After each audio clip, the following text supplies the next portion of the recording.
अस्सलाम वालेकुम दोस्तों जेकॾहिं तव्हांखे हिन क़िस्म जूं इक्वेशन्स पेपर में अचनि या टेस्ट में अचनि तव्हांखे हिन क़िस्म जूं इक्वेशन सॉल्व न करणियूं ईंदियूं आहिनि ऐं सिखणियूं आहिनि त कीअं सवले तरीक़े सां सवली सिंधी में अलजबरा जूं ही लीनियर इक्वेशन सॉल्व कयूं वञनि इन्हनि में एक्स जो वैल्यू फाइंड कयो वञे त वीडियो पूरो ॾिसिजो। मां 2 या 3 हिन में क्वेश्चन्स करायां थो, बाक़ी ही हिन वीडियो में जेका ही वर्कशीट आहे हिन जा बक़ाया क्वेश्चन तव्हां पाण कंदो ऐं इनशाला करे वेंदो। हलूं था पहिरें क्वेश्चन ते। पहिरियों क्वेश्चन आहे बाबा 21 plus x is equal to 26। ॾिसो असां छा कंदा आहियूं, असां हर उहा शइ हिन पासे खणी ईंदा आहियूं जेका एक्स न आहे। ठीकु आहे, यानी एक्स छा न आहे, 21 में एक्स न आहे न।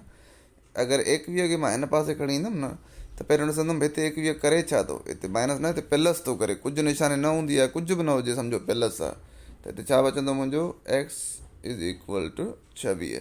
हाणे जेको हीउ हेॾे खणी थो अचां न, इहो आख़िर में रखंदा हुआसीं, ठीकु आहे, 26 खां बि बाद में। पोइ हिते छा थो करे प्लस, त हेॾे छा कंदो माइनस 21 है नी, ठीकु आहे। ऐं 26 माइनस 21 छा बचंदो 5, यानी असांजी पहिरीं इक्वेशन जो जेको जवाबु आहे उहो आहे 5। ठीकु आहे दोस्तो। हाणे हलूं था ॿी इक्वेशन ते। एक्चुअली दोस्तो तव्हांखे कुझु शयूं सिखणियूं आहिनि, उहे इहे त विच में जेकॾहिं इक्वल आहे त हिन पासे अगरि हुजे प्लस त हिन पासे थी वेंदो आहे माइनस, हिन पासे हुजे माइनस हिन पासे थी वेंदो आहे प्लस। अगरि हेॾे ज़रब में हुजे का शइ त हेॾे थी वेंदी आहे वंड, ऐं हेॾे वंड में हुजे त हेॾे थी वेंदी आहे ज़रब। हीअ शयूं तव्हांखे सिखणियूं आहिनि, ठीकु आहे दोस्तो, हीअ यादि करणियूं आहिनि तव्हांखे। हाणे था हलूं ॿी इक्वेशन ते। ॿी इक्वेशन आहे 12 plus 2x is equal to 16। ठीकु आहे दोस्तो। हाणे हर उहा शइ तव्हांखे ख़बर आहे, मूंखे ॿिए पासे खणी वञणी जंहिंमें एक्स न आहे। हाणे हिन में एक्स आहे, हिन करे हिनखे छॾे इज़ इक्वल टू 16। हिन में एक्स न आहे, इनखे मां हिन पासे खणी ईंदुमि ऐं हीअ छा थो करे हिते कुझु न, यानी प्लस हेॾे अची माइनस कंदो, यानी ई थी वियो माइनस जा 12। ठीकु आहे, यानी 2x is equal to 16 minus 12 बाबा छा बचो 4। हाणे ॾिसो हिते 2 छा थो करे, मूंखे हिकिड़ी एक्स बचाइणी हूंदी आहे हमेशह। तव्हां छा कंदो, तव्हांखे एक्स जो जवाबु खपे, 2x जो न खपे। त हीउ 2 छा थो करे दोस्तो, 2 ऐं एक्स जे विच में ॾिसो छा आहे, कुझु बि न। जॾहिं ॿिनि शयुनि जे विच में कुझु बि न हुजे त उते ज़रब हूंदी आहे, यादि करे छॾियो। त यानी हाणे 2 जॾहिं परते वेंदो त वञी छा कंदो 4 वंडिया 2। ठीकु आहे, हाणे वंड कंदो छो त हिते ज़रब में आहे। 1 2 2 2 2 4, जवाबु आयो 2 भाङे 1। हाणे जेको हिकु हेठो हूंदो आहे उहो असां न लिखंदा आहियूं, यानी एक्स जो जेको जवाबु आयो उहो छा आयो 2। ठीकु आहे दोस्तो, जवाबु 2 आयो।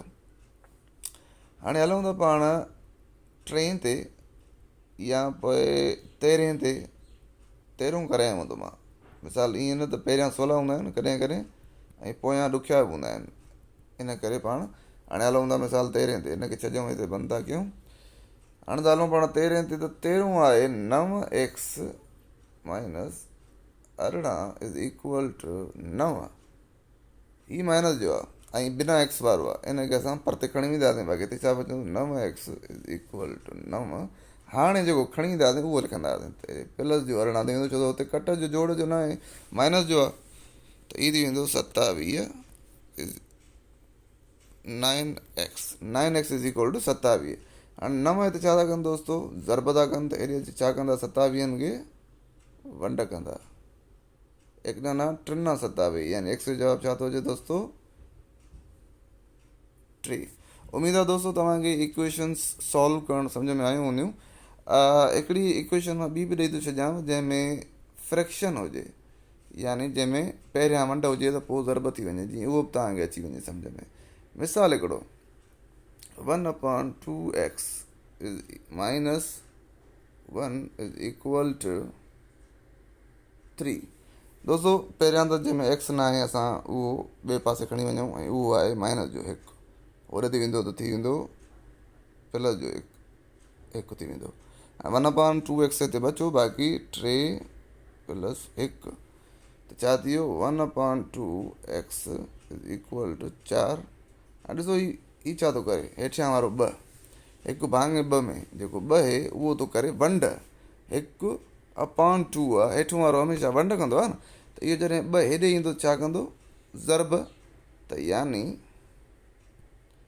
x यानी 1x is equal two 4 ज़रबिया 2। 1x यानी x ही हूंदी आहे, ठीकु आहे। 1 टाइम x इज़ x ही थींदी नी, बाक़ी 4 ॾूं 8, यानी हिते जेको जवाबु आयो उहो 8 आयो। दोस्तों अहिड़े क़िस्म जा क्वेश्चन तव्हांखे ईंदा रहंदा आहिनि जंहिंमें एक्स जो वैल्यू ॻोल्हणो पवंदो आहे। हीअ नंढनि क्लासुनि लाइ आहिनि, 5-6 लाइ। इन करे मूं सोचियो त इक्वेशन खे सॉल्व करणु तव्हांखे सेखारे छॾियां। इन खां बाद में तव्हां सिस्टम ऑफ लीनियर बि सॉल्व कंदा, यानी 2 इक्वेशन अची वञनि त पोइ एक्स ऐं वाई जी वैल्यू कीअं फाइंड कजे। तेसिताईं मूंसां गॾु रहो। ख़ुदा हाफ़िज़।